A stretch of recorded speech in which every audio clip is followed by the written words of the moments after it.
यह दुमदुमा गांव है। यहाँ हमेशा पानी की कमी रहती थी। खेत सूख जाते, लोग परेशान रहते। बच्चे पानी में खेलना चाहते, तैरना चाहते, पर कहां। एक दिन बच्चे खेल के मैदान में इकट्ठा हुए। उन्होंने पानी की कमी दूर करने की सोची।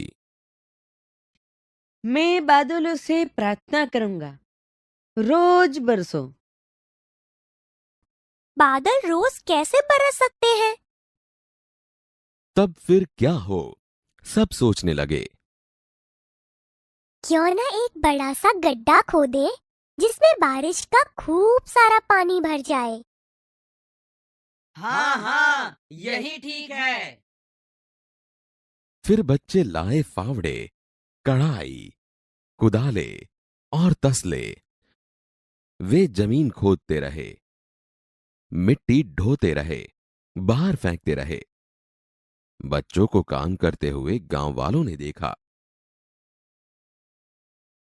वे भी बच्चों के साथ काम करने में जुट गए। इस तरह बना एक बड़ा सा तालाब।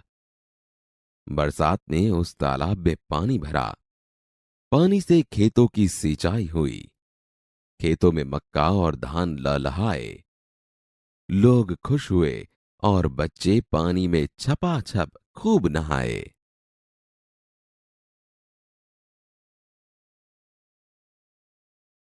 इकाई 12 दुमदुमा गांव के बच्चे कहानी।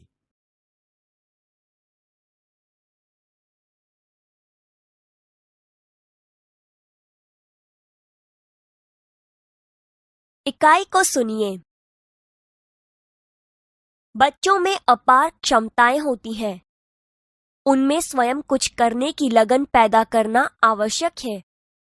प्रस्तुत कहानी में दुमदुमा गांव के लोगों की परेशानी को दूर करने के लिए बच्चे कैसे कदम उठाते हैं उसका निरूपण किया है।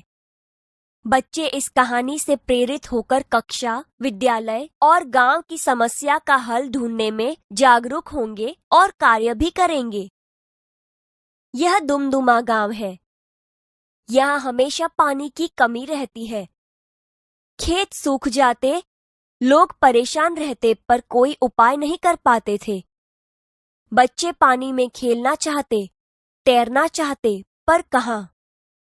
एक दिन बच्चे खेल के मैदान में इकट्ठा हुए। उन्होंने पानी की कमी दूर करने की सोची। मैं बादलों से प्रार्थना करूंगा, रोज बरसो, बिल्लू बोला। बादल रोज कैसे बरस सकते हैं? महिमा बोली। तब फिर क्या हो, सब सोचने लगे। क्यों न एक बड़ा सा गड्ढा खोदें जिसमें बारिश का खूब सारा पानी भर जाए, रजिया बोली। हाँ हाँ, यह ठीक है, सारे बच्चे बोले। फिर बच्चे लाए फावड़े, कहाड़ी, कुदाले और तसले। वे जमीन खोदते रहे, मिट्टी ढोते रहे, बाहर फेंकते रहे। बच्चों को काम करते हुए गांव वालों ने देखा। वे भी बच्चों के साथ काम करने में जुट गए। इस तरह बना एक बड़ा सा तालाब। बरसात में उस तालाब में पानी भरा। पानी से खेतों की सिंचाई हुई। खेतों में मक्का और धान लहलहाए। लोग खुश हुए और बच्चे पानी में छपाछप खूब नहाए।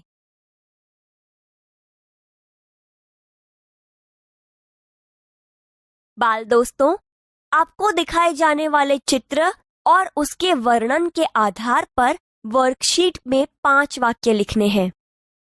यह एक छोटे से गांव का चित्र है।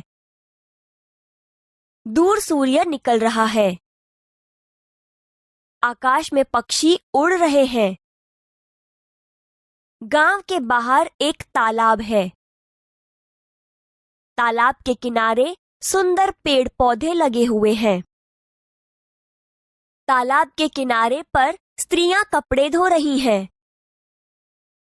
तालाब के किनारे बच्चे खेल रहे हैं। पास में एक खेत है जहां किसान हल चला रहा है। एक एक घना जंगल था। उस जंगल में एक तालाब था। तालाब में बहुत से मेढक रहते थे। वहां एक बड़ा पेड़ था। पेड़ की जड़ में सांप का एक बिल था। उसमें एक सांप रहता था। 2 सांप रोज किसी न किसी मेढक को पकड़कर खा जाता था। 3 मेढक सांप से परेशान हो उठे थे। एक दिन उन्होंने आपस में मिलकर एक उपाय सोचा। 4 दूसरे दिन एक मेढक तालाब के पानी से निकलकर बिल के पास खड़ा रहा। बाकी मेढक बिल के आसपास छिप गए।